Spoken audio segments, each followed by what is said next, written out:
Olá pessoal, aqui é a Fernanda do Prazer da Literatura e no vídeo de hoje vou conversar com vocês sobre as minhas últimas leituras.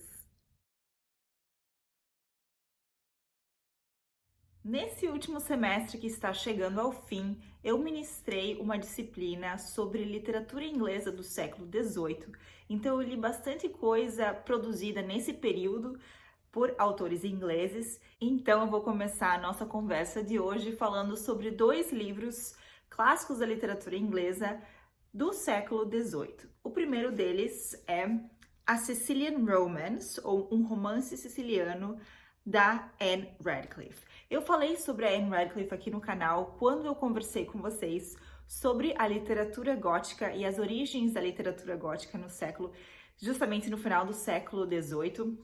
Esse livro aqui, Um Romance Siciliano, foi publicado em 1790, então a década do boom da literatura gótica. Se você quiser saber mais sobre esse período e como esse gênero literário se desenvolveu, assista ao vídeo Introdução à Literatura Gótica aqui do canal, vou deixar o link aqui em cima no card.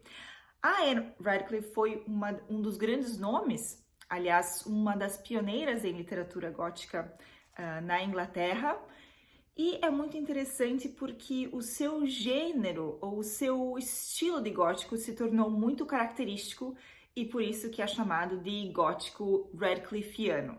Bom, em Um Romance Siciliano, a gente já sabe pelo título que a história se passa na Sicília, no século XVI. Então, essa é uma das características da literatura gótica.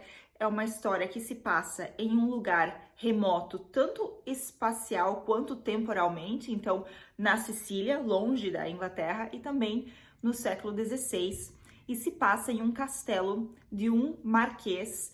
E aí temos outra característica do romance gótico, que é essa paixão, essa fascinação pela Idade Média, lá no século XVI. Já era o início do período do Renascimento.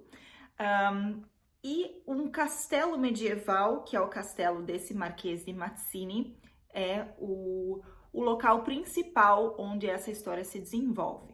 Então, nós conhecemos a Júlia e a Emília, que são filhas do Conde de Mazzini, que é um homem muito poderoso e muito ambicioso, uma personificação desse vilão gótico. E ele, depois que a mãe dessas meninas morreu, ele, aliás, de uma forma bem inesperada, ele se casou novamente com a nova marquesa, que é também uma mulher muito ambiciosa e que não gosta das meninas. Então, as duas, juntamente com o irmão delas, Ferdinand, ficaram separados do pai, e a Emília e a Júlia moram então no castelo sozinhas, abandonadas pelo pai, e elas começam a perceber certos eventos misteriosos e sobrenaturais que começam a acontecer no castelo. Há uma seção do castelo, a parte sul, que é totalmente fechada e proibida, e é nesse local que já está abandonado há anos que elas começam a ver uma certa atividade. Elas veem luzes, elas escutam barulhos, então surge aí já uma hesitação sobrenatural, que é típico da literatura gótica e que deixa o leitor com os cabelos em pé. Além disso, o pai delas, o Conde de Mazzini, é, como eu disse, um homem muito ambicioso e ele quer que a Júlia se case com um duque, o que faria que a filha dele se elevasse socialmente e, como consequência, ele também. Mas a Júlia não quer se casar com esse duque porque ela é apaixonada por um outro rapaz. E como essa figura patriarcal autoritária, o pai dela tenta obrigar essa união, e não vou contar para vocês como é que essa história se desenrola, mas é um dos clássicos do início da literatura gótica e é muito interessante, principalmente por essa ambientação e pelas descrições da natureza que são bem típicas da imagem que a Radcliffe cria nas suas narrativas. Então ela fala muito do sublime, desse encontro do ser humano, nesse caso através dos seus personagens, com o poder e a grandiosidade da natureza, que causa esse efeito que na época era chamado de sublime, que é uma mistura de admiração e terror. Então, esse foi um dos livros que eu li no último mês e eu recomendo o romance siciliano da Anne Radcliffe. Outro livro clássico do final do século XVIII que eu li no último mês e que eu gostaria de compartilhar com vocês foi publicado em 1794. Então a gente tem que pensar que lembrar que o final do século XVIII foi um período muito turbulento por causa de várias revoluções. Entre elas, a Revolução Industrial, que mudou a maneira como as pessoas viviam e trabalhavam. Além disso, a Revolução nos Estados Unidos, né, as 13 colônias norte-americanas que se uniram e se rebelaram contra o Império Britânico e conseguiram a independência em 1776, e assim surgiu os Estados Unidos da América. E, principalmente em 1789, a Revolução Francesa, que acabou com a monarquia absolutista na França e que teve muita repercussão no mundo inteiro, principalmente na Europa e, é claro, na Inglaterra também. E o livro que eu quero recomendar para vocês é uma espécie de reação ou de resposta a esse evento político poderoso que foi a Revolução Francesa. E eu estou falando de Caleb Williams, do William Godwin. O William Godwin, ele era um filósofo e ativista político, ele acreditava em anarquia, então ele tinha suspeitas ou ele era cético com relação a qualquer tipo de autoridade ou instituição de poder autoritário. Uma sociedade anarquista seria uma sociedade igualitária, onde não exista hierarquia. E você talvez não tenha ouvido falar em William Godwin, mas você talvez já tenha ouvido falar na esposa dele, e se não, com certeza na sua filha. Então, a esposa do William Godwin foi a Mary Wollstonecraft, considerada a primeira feminista na Inglaterra, que escreveu A Vindication of the Rights of Woman. E William Godwin e Mary Wollstonecraft tiveram uma filha chamada Mary, que mais tarde se casou com o poeta Percy Shelley e adquiriu o nome, então, Mary Shelley, a autora do Frankenstein. Então, era uma família muito literária, muito educada, no sentido de educação literária, ter acesso a livros, e também muito ativa politicamente. No ano anterior, em 1793, William Godwin tinha publicado o seu livro sobre filosofia política, que o faria famoso ou conhecido nos círculos literários da Inglaterra na época, e esse livro se chamava Inquiry Concerning Political Justice, ou seja, um inquérito com relação à justiça política, ou também conhecido apenas como Political Justice, justiça política. Nesse livro, o Godwin ele apresenta suas ideias com relação ao governo, ao que seria um governo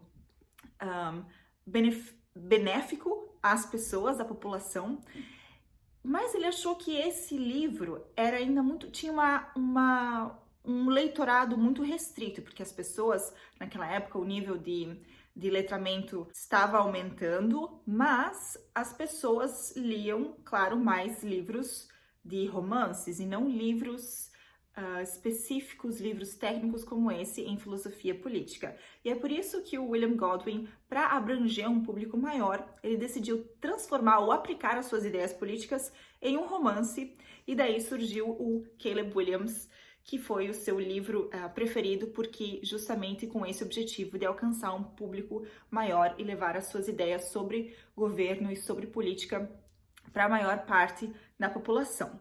Nesse livro, como o título diz, Caleb Williams é o nosso protagonista, e ele é um jovem da classe trabalhadora, mas ele sempre gostou muito ele sempre se interessou por livros e por educar a si mesmo, então ele tinha uma mente um pouco superior à média da classe trabalhadora na época, e ele consegue um emprego na casa do Sr. Falkland, que é um homem, um gentleman, um cavalheiro muito conhecido na região, e ele é muito admirado pela sua integridade, pelo seu cavalheirismo e pela sua reputação impecável. E o Sr. Falkland, ele também causa uma fascinação no Caleb Williams, que tenta acompanhar seu mestre, o seu senhor, e ele tem ele sente uma admiração muito grande pelo seu chefe, digamos assim. Mas há uma ocasião que acontece, não vou contar o que é, mas o Caleb Williams descobre um segredo muito importante da vida do Falkland. E esse segredo vai pairar sobre a convivência entre os dois. E, aliás, quem conta a história é o próprio Caleb Williams, em primeira pessoa. Então, ele já diz no início da narrativa, ele avisa o leitor que ele vai contar como a sua vida chegou a esse nível de miséria e de melancolia e de tristeza. E tudo começa com a descoberta desse segredo. E o Sr. Falkland, que é essa personificação do cavalheirismo, da honra medieval, ele acaba se tornando uma figura tirânica e que corta de todas as maneiras possíveis a liberdade do Caleb Williams, justamente para que esse segredo não saia à tona. E o Caleb Williams tem que passar a sua vida fugindo desse encontro e da revelação desse segredo.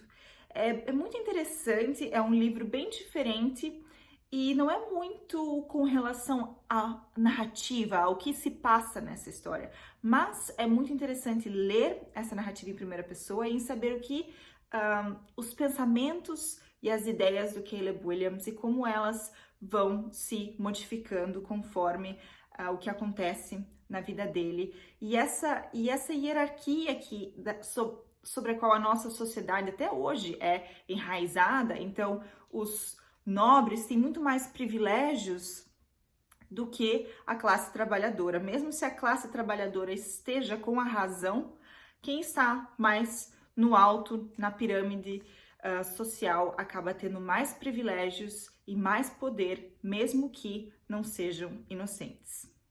Então essa é mais uma sugestão para vocês. Caleb Williams, do William Godwin. Falando em governo autoritário, eu li outro livro que também trata dessa ideia de justiça política, mas que se passa muito tempo depois.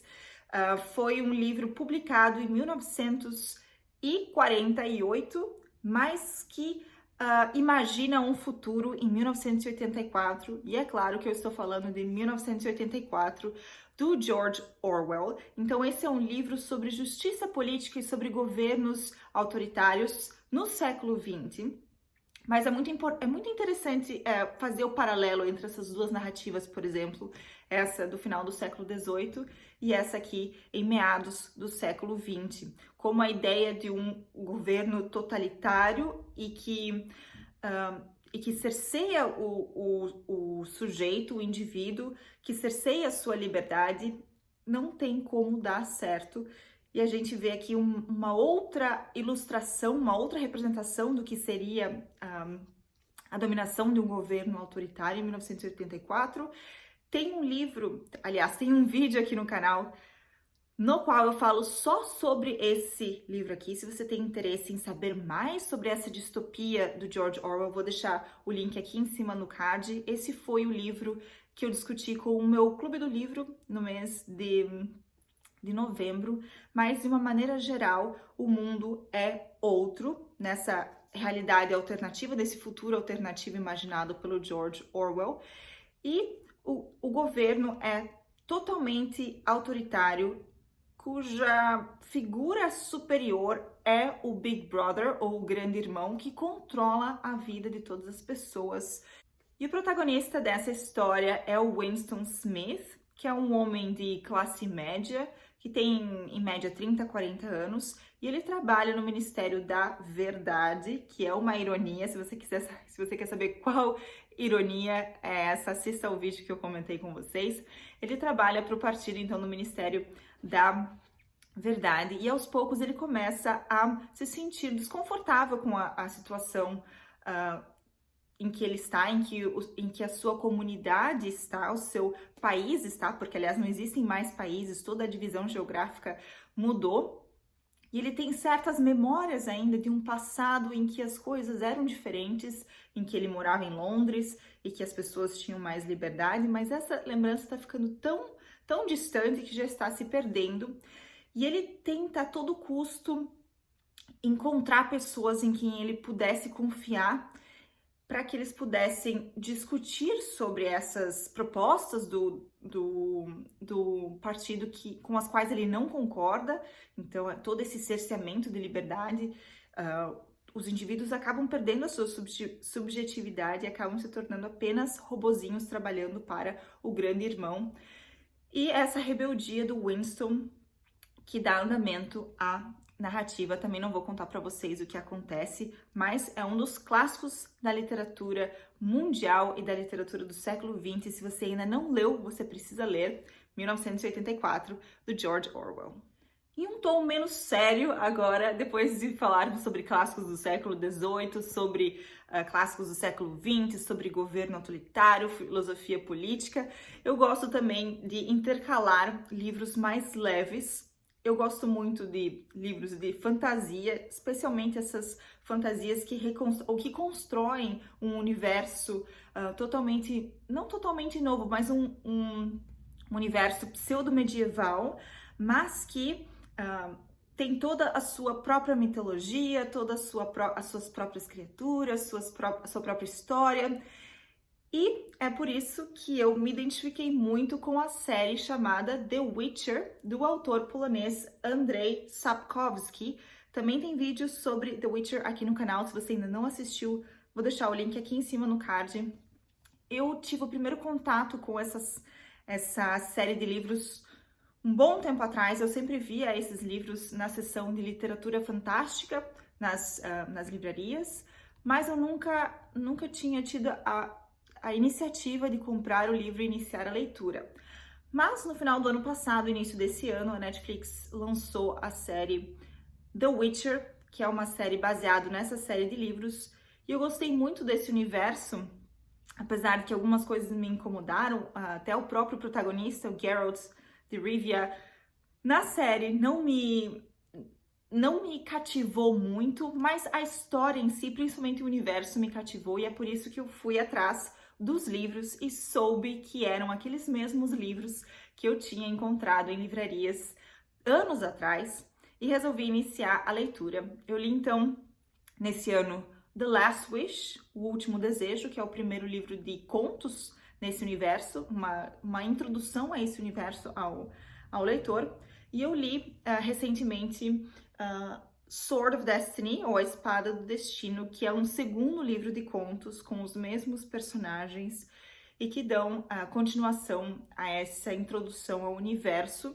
Depois desse livro, se você quiser seguir a ordem cronológica de eventos, não de publicação, mas de eventos nesse universo, o próximo seria O Sangue de Elfos, que é o primeiro livro oficial, digamos assim, da série em que a história da saga se desenrola. E eu gostei muito, é uma leitura muito dinâmica, muito divertida. O Geralt da televisão não me cativou muito, mas o Geralt dos livros sim, mas mais do que o Geralt, o meu personagem preferido é o Dandelion, que é o poeta, o bardo, que acompanha o Geralt em algumas das suas aventuras e transforma tudo que ele vê em canções com rimas. Enfim, é uma relação muito divertida essa do Geralt, um Witcher sério, caçador de criaturas mágicas, e esse divertido e extrovertido bardo.